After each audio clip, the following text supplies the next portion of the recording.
Kisah Santo Paulus dari Salib, pendiri Kongregasi Pasionis, oleh Pastor Carlo Marziali, CP. Bab kelima, Paulus mendirikan Kongregasi Sengsara Yesus. Belum mengetahui kehendak Allah. Apa yang diminta Tuhan daripadanya? Paulus pernah mendengar dari seorang biarawati yang berbicara atas nama Tuhan, bahwa Tuhan akan meminta banyak daripadanya. Seorang hamba Allah lainnya menyampaikan pesan bahwa ia akan mendirikan suatu kongregasi baru, tetapi tidak dijelaskan kongregasi apa. Tatkala ia berada di Krema, siap bertolak untuk mengikuti perang salib, Tuhan mengilhamkan kepadanya bahwa ia akan memimpin pasukan lain. Sekarang kita tahu apa yang dimaksudkan dengan ilham-ilham itu. Tetapi bagi Paulus, kesemuanya itu belum jelas. Masih suatu misteri. Maka hamba Allah yang setia itu menunggu sampai kehendaknya dinyatakan dengan jelas. Persiapan yang panjang. Biasanya Tuhan menuntut persiapan yang panjang untuk karya ilahinya. Demikian juga halnya dengan Paulus. Mula-mula dipersiapkan dengan ilham-ilham, bisikan rohani, penampakan, dan ramalan kabur dan misterius, tetapi kemudian dinyatakan dengan jelas. Sering selama kontemplasi, ia melihat suatu jubah hitam. Kadang-kadang melihat suatu lambang berbentuk jantung dengan tulisan di tengahnya, Yesus, dan di atasnya sebuah salib putih. Apa yang dimaksudkan dengan jubah hitam dan jantung itu? Apa arti kata Yesus dan salib putih? Ia belum pernah berpikir untuk meninggalkan rumah dan masuk suatu biara. Tetapi pada waktu itu, ia mendapat dorongan kuat untuk masuk ke suatu tarekat. Ilham bertambah banyak, tetapi rahasia tentang panggilannya belum jelas. Pada suatu hari, Paulus pergi ke Genova, dan ia melewati Sestri Levante. Di sana ia mengunjungi gereja Santa Maria del Gazo. Tempat suci itu menjulang tinggi ke langit yang cerah. Di depannya terbentang laut biru. Tempat yang sangat memungkinkan pengangkatan rohani, dan Paulus pun mengagumi, lalu timbul dalam hatinya keinginan untuk menyendiri di sana. Kerinduan akan kesunyian makin lama makin bertambah. Ia sendiri menulis, "Pada waktu itu saya mendapat ilham untuk memakai sebuah jubah hitam dari arbagio atau kain yang paling murah yang terdapat di daerah ini. berjalan tanpa sepatu, serta hidup dalam kemiskinan yang termiskin. Pendeknya, dengan pertolongan Tuhan, hidup bertapa. Pada bulan Juni 1720, Tuhan menunjukkan kehendaknya dengan jelas. Tuhan mengemukakan kehendaknya. Paulus sedang pulang dari gereja Kapusin, tempat ia baru saja menyambut komuni kudus. Maka ia berjalan dengan pemusatan pada Allah.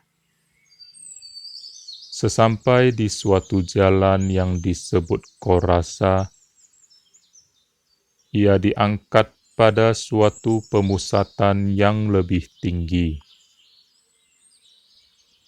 Sambil melupakan segala-galanya, ia mengambil kebahagiaan batin yang besar sekali.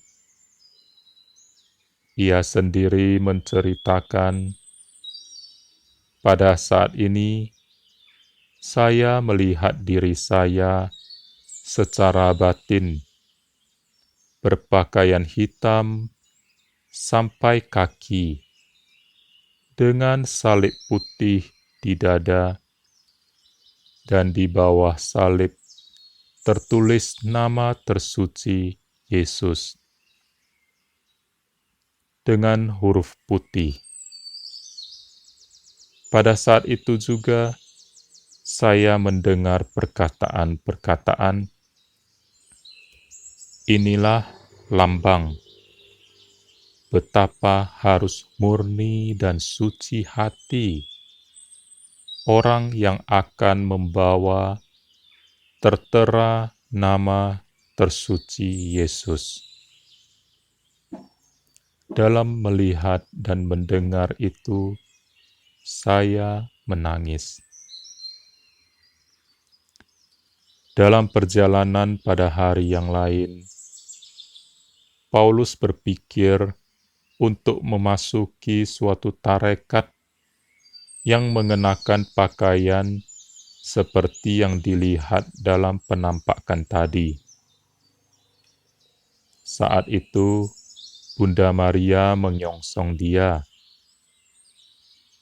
Ia tampak berpakaian hitam dengan lambang di dada. Dengan cinta keibuannya, ia berkata kepadanya, "Hai anakku, lihat bagaimana aku mengenakan pakaian kabung ini karena kematian putraku yang tersayang. Beginilah kamu harus berpakaian, dan kamu akan mendirikan suatu tarekat yang anggota-anggotanya berpakaian seperti ini. Tarekat itu akan selalu berkabung atas sengsara dan kematian putraku yang tercinta." Penampakan lenyap dan hati Paulus diliputi rasa bahagia. Paulus meninggalkan rumah. Hari sebelumnya, Paulus menyambut komuni kudus dengan semangat luar biasa. Sisa hari itu dihabiskan dengan mengunjungi gereja-gereja di Castellazzo. Sorenya, ia mohon diri dari keluarga dengan semangat bergelora sekaligus sedih. Paulus berlutut di depan orang tuanya dan minta ampun atas segala kesalahan dan kekhilafan, sambil minta izin untuk pergi melaksanakan kehendak Allah, mengikuti panggilannya. Semua terharu. Di tengah suasana yang sedih serta sepi itu, mereka memberi izin dan berkat. Mereka melepaskan anak yang tersayang karena menyadari bahwa Allah mempunyai hak atas dia lebih dari mereka sendiri. Dengan suara terputus-putus, karena tangisan yang tak tertahan, Paulus menyanyikan madah, Allah Tuhan kami, dan ditambah Mazmur 50, kasihanilah aku ya Tuhan.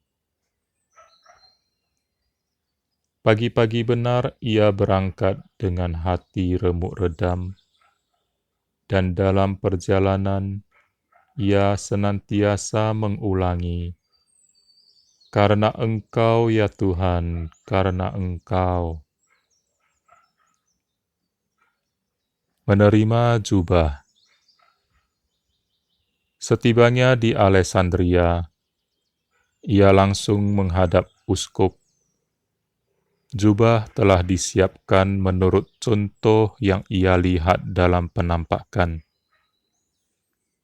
Upacara dimulai pagi-pagi, tanggal 22 November 1720, hari Jumat, di kapel pribadi uskup.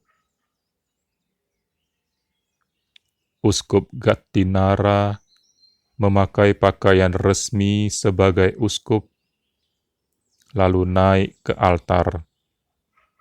Sedangkan Paulus menunggu serta berlutut di depan altar. Upacara yang amat sederhana ini hanya dihadiri oleh keluarga uskup. Beliau mendoakan doa pendek, lalu memerciki jubah dengan air kudus, kemudian dikenakan kepada Paulus. Beliau yakin telah mengenakan jubah kepada seorang pendiri tarekat baru. Dari altar Kristus tersalib, mengulurkan tangan yang tertembus kepada hamba-Nya yang terpilih. Sejak itu, Paulus Danei diubah menjadi Paulus dari salib. Bertapa di San Carlo selama 40 hari dan catatan retret. Waktu itu, Paulus berumur 26 tahun. Atas dorongan Roh Kudus, ia memulai hidup baru dalam tapa dan kontemplasi. Maka dengan izin Bapa pembimbingnya, ia menyendiri untuk mengadakan retret selama 40 hari. Dari tanggal 23 November 1720 sampai dengan 1 Januari 1721, di sebuah bilik yang terletak di sebelah gereja San Carlo di Castellazzo, Alessandria, Italia, di kampungnya sendiri. Keadaan bilik retret itu lembab. Ia makan roti dan air yang diterima dari sedekah. Tidur di tanah, beralaskan ranting kayu, serta sehelai selimut penutup tubuhnya. Ia sendiri hanya mengenakan sebuah jubah kasar dan sepotong pakaian dalam yang kasar, tanpa sepatu. Waktu itu, sedang musim dingin, sehingga ia harus menanggung rasa sakit tulang, linu pada salah satu pahanya. Tiap hari ia menyambut komuni kudus, berdoa selama 7 jam penuh, melayani misa kudus, memperhatikan kebersihan gereja. Dalam keadaan tersebut, ia mengalami godaan setan, pertentangan situasi dan kondisi, tetapi juga anugerah mistik yang tertinggi. Semua pengalaman ini merupakan titik tolak dasar bagi tugas kerasulannya di masa mendatang, yang dijalankan selama 55 tahun sampai akhir hayatnya. Dalam retret itu, antara tanggal 2 sampai 7 Desember 1720, ia menulis regula bagi kongregasi yang akan didirikan. Apa yang tertulis itu melulu penerangan Roh Kudus, sebab pada saat menyusunnya, Paulus tidak menggunakan satu buku pegangan pun.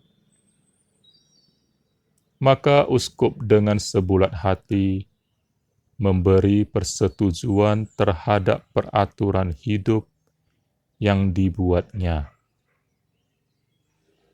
Pastor Colombanus yang tinggal di Genova juga menyatakan persetujuannya. Sebuah apel yang enak. Paulus mampu mengatasi godaan dan percobaan yang begitu hebat karena tekun dalam mati raga dan penguasaan diri. Seorang pedagang buah-buahan kebetulan lewat di depan pertapaan Paulus. Ia melihat sebuah keranjang tergantung pada tongkat yang dijulurkan keluar dari jendela kecil.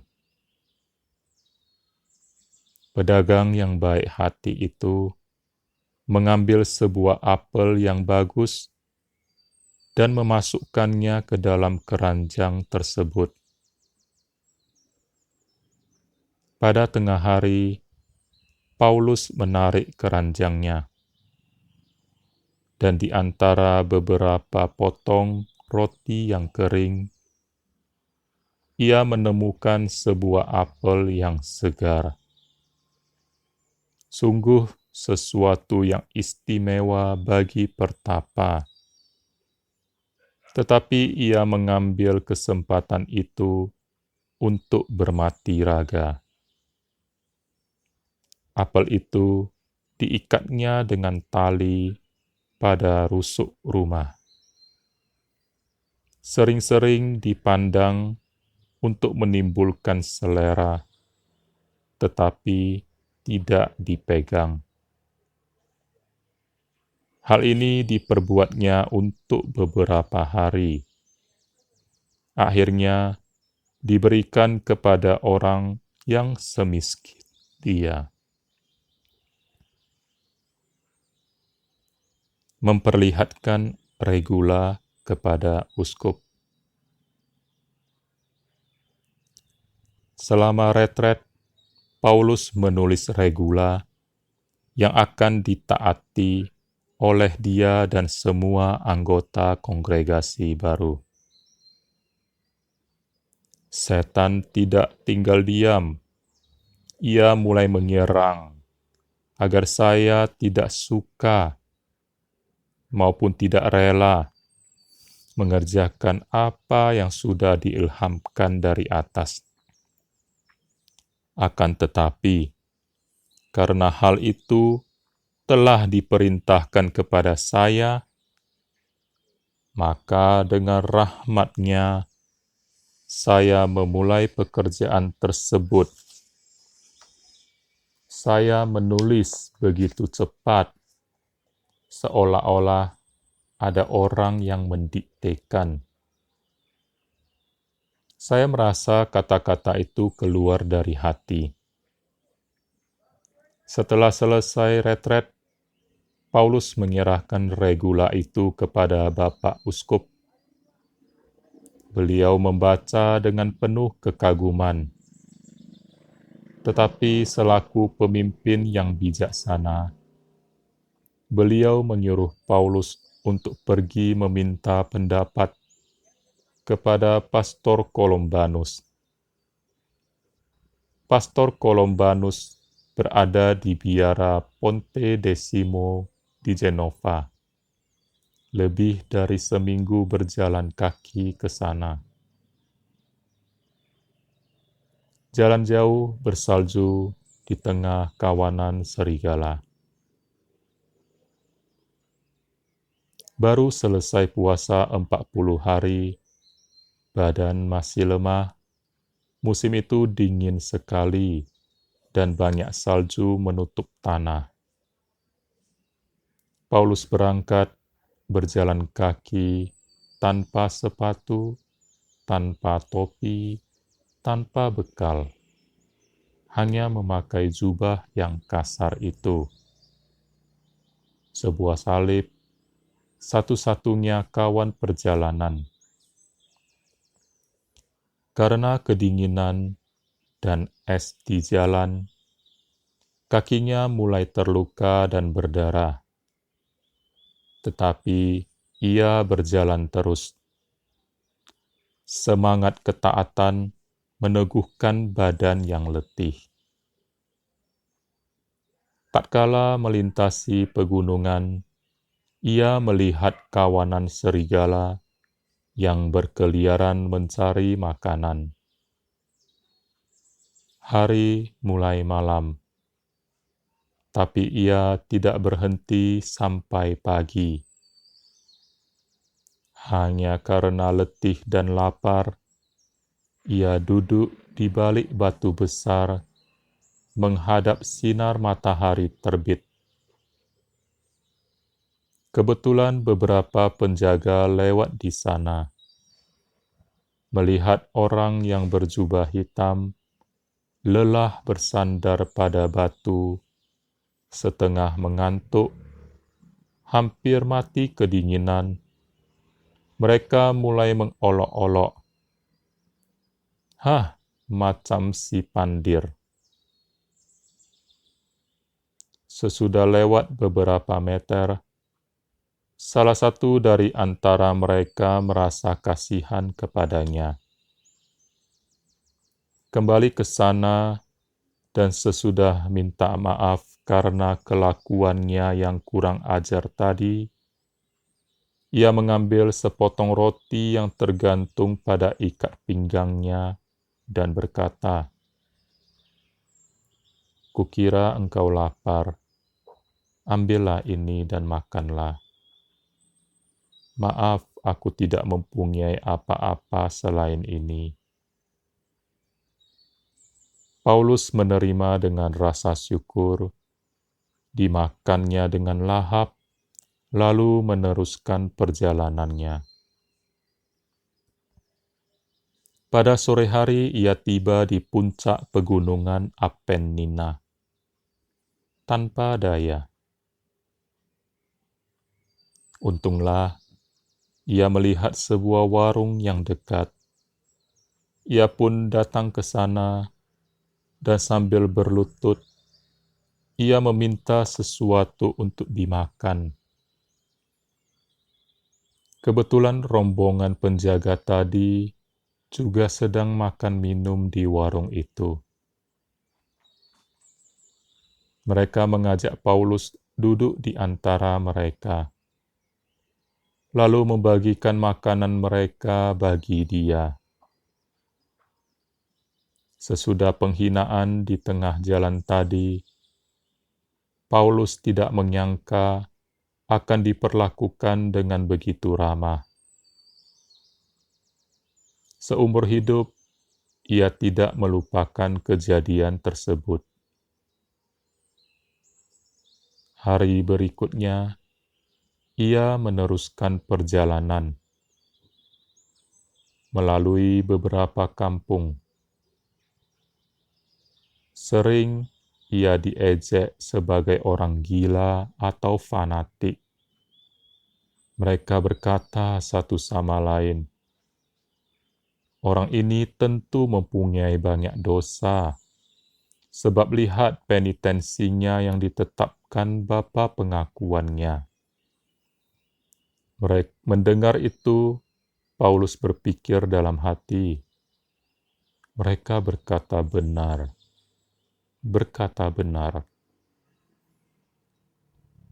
Sebelum mencapai Pontedecimo, ia bertemu dengan 2 orang religius yang tidak mengerti sama sekali semangat Paulus dan lupa akan semangat tarekatnya sendiri.